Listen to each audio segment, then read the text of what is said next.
Should I do that? I'm going to do that again. Welcome to a very special episode of Bandwidth. Today I'm joined by Cassie, also known as cassiejvisuals, a music photographer who's established herself quite as a staple in the music photography industry here in Brisbane, shooting names like Louis Tomlinson, Luke Hemmings, Conan Gray, Kid Leroy, and Peach PRC. Today we go behind the scenes of life as a music photographer, the evolution of Brisbane's music scene, and what it's like for both performers and the people backstage. Cassie, thank you so much for joining me. Thank you for having me. You've been doing photos for quite a long time now, and you actually started shooting Louis Tomlinson. That was your introduction into the music industry. That wasn't my introduction. Okay, that's so great. Thank you so much for telling me that at the start of this. That was the first concert I went to that got me into music photography. Okay, paved the way for you as a music photographer though. Yeah. Which was what I was trying to say. And now you've even gained acknowledgement in the music industry, in the music photography industry, shooting for G-Flip, and even getting finalist at Photo of the Year here at the Tivoli. Yes. How's that been? How have you been treated as a photographer? What's it been like? Has it been all successes? It's definitely not been all successes. There's a lot of highs and lows in music photography. It's been really good. I generally do enjoy taking photos and being in music, and I started off as a fan, and I think that's been one of the most important things. That's one of the most important things about being a music photographer, is that you love what you're shooting and you love live music and you appreciate everything about it. And I actually started off, as a fan. I went to the Louis Tomlinson show in 2022, and I saw all the photographers in the photo pit, and I was a photographer at the time. I was shooting car photography, portraits, anything except music. And I saw all the photographers in the pit, and I just thought that would be such a cool job. And then I actually reached out to the bands that opened for Louis Tomlinson and took a few photos for them at a few gigs, just as a fan, and then it just kind of skyrocketed from there. No, that's really how it goes as a music photographer. You just have to not be afraid of asking. Yeah. That happened with me with Yumi at 6, and they were the worst photos I've ever taken.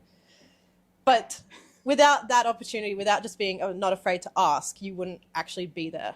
Well, that's actually how we met, which is crazy. That is it's true. Crazy to think about. No, we did. We met. Oh my God. I forgot about that. We met at the Yumi at 6 concert, and that was my first opportunity as a music photographer, and I'd never been in a photo pit.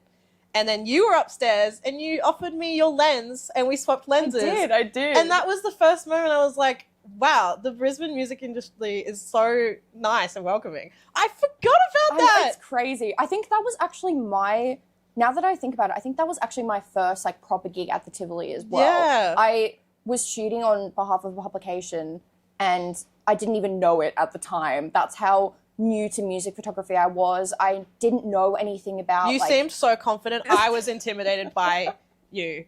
I think it's because I do have the technical skills of photography, but I had no idea what I was getting into with music photography, and it's been just such a journey of figuring out what works, and literally just emailing and talking to as many people as possible and networking yourself and reaching out to publications and just putting in so much effort just to get that one first gig. And I think as soon as you get that one yes, it just kind of is like a catalyst from there. It just, it's like a domino effect. It really is. I think your openness on Instagram about how you started as a fan has really helped you gain quite an audience, because Brisbane is so small and you've really established yourself as quite a staple in the music industry. Thank you. No, for real. Because unfortunately you do deal with some chronic illnesses that have impacted your ability to do photography. What's that been like? And has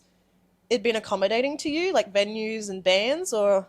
Honestly, a venue like the Tivoli has been so accommodating, and I think for a lot of people, even just patients with chronic illnesses and, accessibility issues, the Tivoli is such a great venue to kind of accommodate for that. And I definitely have hit some lows with having chronic illnesses, especially my first real big issue was at Big Sound last year. I had to stop shooting halfway through day 3 because I couldn't take it anymore. And I was really like disappointed in myself, and I felt like I could have pushed through, but at the same time, like, I know my limits, and this job is so physically and, you know, mentally demanding as well. Like, it takes a lot to be able to run around a venue and constantly walk around and take photos and lift heavy equipment. And I feel like it's like I just kind of did what was best for me. And like, I really want to be I want to be open about having chronic illness and allow people to see that like it still is possible to do whatever job you want to do, even with debilitating illnesses. And you know, you will have your bad days and you'll have your good days as well. And sometimes the bad outweighs the good, but there's always going to be highs and lows to every career. And I think I just really want to showcase that, and I want to be as real and honest as possible, because I feel like being authentic in this industry is very, very important.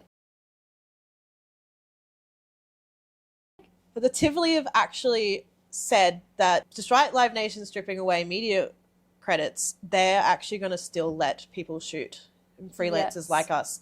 So, and that's why we love the Tivoli. That's why we love the Tivoli. The Tivoli is the best venue in Brisbane. No, they are, because they're just so supportive of the Brisbane music industry. And when we're already struggling as freelancers with our own personal issues, and we're being open about it, and we're being vulnerable, and we're relying on these people to take a chance on us, people like the Tivoli coming through and stepping up and still offering us that is just so incredible for the music industry. And it's little positive moments like that that really do give me like hope, because there's like just so much going on in Brisbane, like the Amel and the Sniffers gig that was actually at the Tivoli here. Yes. But the Tivoli really stepped up to that, and they put out a statement, and they've implemented security, they've implemented signage everywhere, and they're really making an effort to actually help. And that's what we need in this industry. We really need that to happen and step up. But Live Nation kind of stripping us away from that is kind of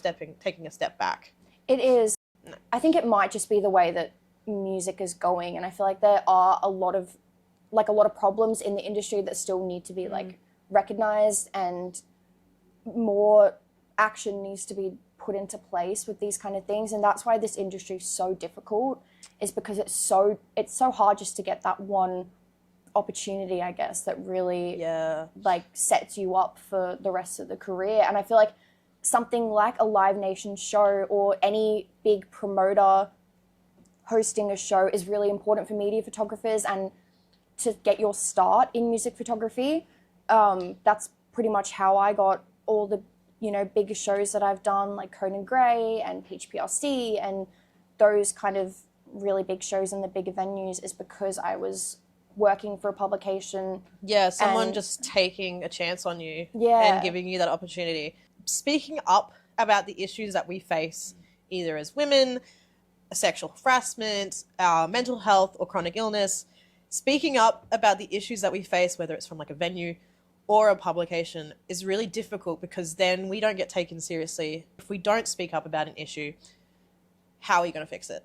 Yeah, I definitely feel like that's why I'm so open about things as much as I can be, and about certain issues going on in the music industry, and, you know, certain rights being taken away from people. I'm really passionate about getting that information out to people. And I feel like I have a lot of people who are constantly emailing me and, you know, DMing me on Instagram asking what it's like to be a music photographer and how to get into the industry, and, you know, how to go about shooting your first gig, and just basically about like my experiences being a music photographer. And as much as there are so many highs in this career, and I'm so grateful for the amount of bands and artists, especially local artists that I work with all the time, and I've made such incredible relationships and connections with people, I really want people to know that it is not all sunshine and rainbows.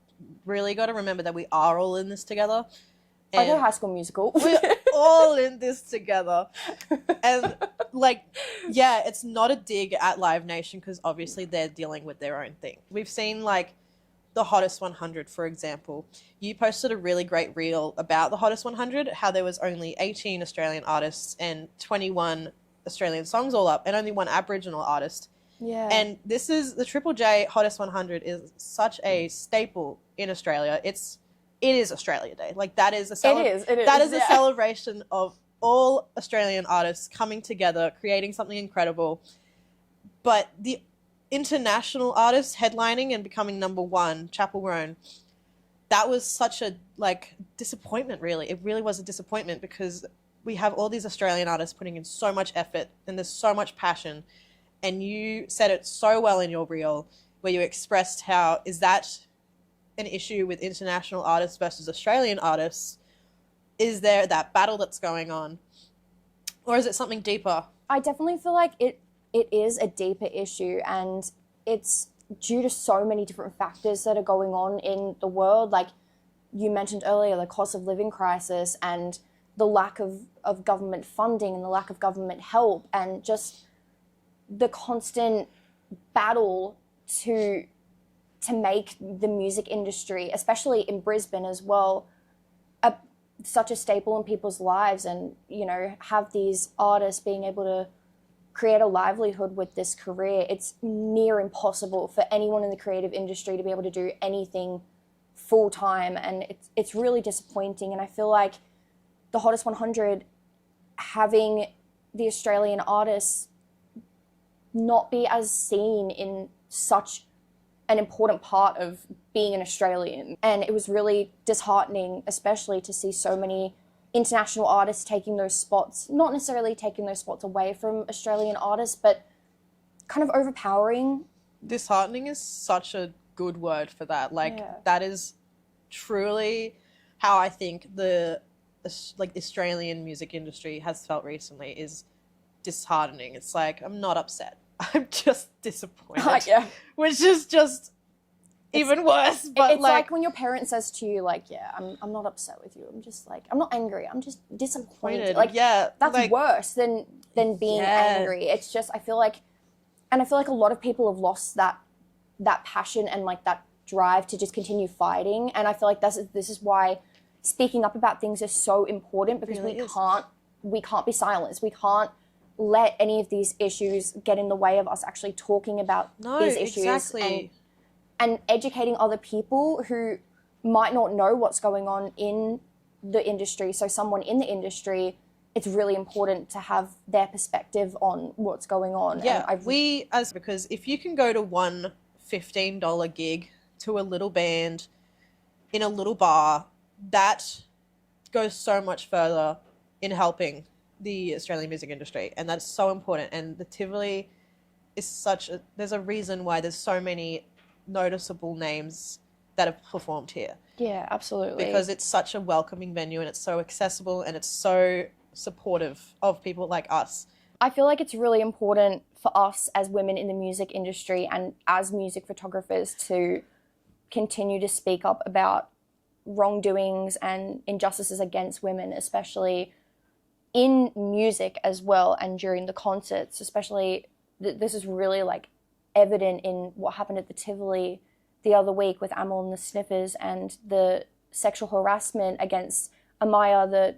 She's a 20-year-old from Brisbane who actually experienced some really awful things that happened to her in the pit, and she has been working directly with the Tivoli to put more safety measures in place. And I think it's so important for us, as scared as we are to be women in the music industry and just be women in general, it's so important for us to continue to speak up about things like this, because this is our life and this is our career, and this is something that not only affects us, but it affects so many women who are also fans of live music as well. And I feel like us speaking up about these issues and making people aware that there are things going on, but there are people out there who want to make a difference and they want to make a change, is so, so important. Because as much as we're pushed down, we need to continue to stand back up. It's so important to speak up about things like this and just continue to have a voice about these things, because people like Amaya, they don't deserve to go through things like this. And me as a music photographer as well, and I'm sure you have had experiences at gigs where we have felt unsafe and we have felt like we are being disrespected just by being women in the music industry. And something needs to change. And if we continue to stay silent about this, nothing's going to change. So I feel like continuing to speak up about these issues and speaking up to friends and family and the men in your life and make them really aware of how women are feeling and the issues that are going on is so, so important, because we need to continue to make live music a safe space for everyone. Whatever challenges that the music industry in Australia is facing, and even locally in Brisbane, like, we can overcome it. And regardless of what's going on and happening to media photographers and whatever else is happening, as long as we're speaking up about things and we're educating others and even ourselves about what's going on, then, and even the smallest action really makes a difference. And like, we're all in it for the same reason, because we love live music, we love being a fan, and we love this industry so much that we want to make a difference. And that's really why I continue to speak up on things that not a lot of people speak up about. And I don't think it's because they don't want to. I feel like it's just because people are so afraid of what's going to happen. And I feel like we don't need to be afraid of what's going to happen, because if we continue to speak up, we're going to make a change no matter what. We have to remember that publications, media outlets, venue managers, they're as passionate about live music as we are. They wouldn't be in that industry if they didn't care about live music. So I think that there's a lot more good, and I have really high hopes for the Australian music industry especially. There are some really incredible publications and photographers in Brisbane who are doing such incredible work, and it's really important that we go and highlight those people. And I just want to say thank you for having me and allowing me to have a little yap about my life and my story. Yeah, no, of course, this has been so good. Go follow Cassie at cassiejvisuals. Go support her work, because she is a phenomenal artist. Thank you. You have such an incredible talent and eye behind the lens, and I hope our conversation really sparks, whether it's a big movement or a small movement, it sparks some kind of change and evokes some kind of emotion and passion in people, and really focuses their passion on making this industry a better place. So like and share and send it to your mum and send it to your grandma. And send it to your auntie. And repost on Facebook in that weird little group that you're a part of. Who uses Facebook?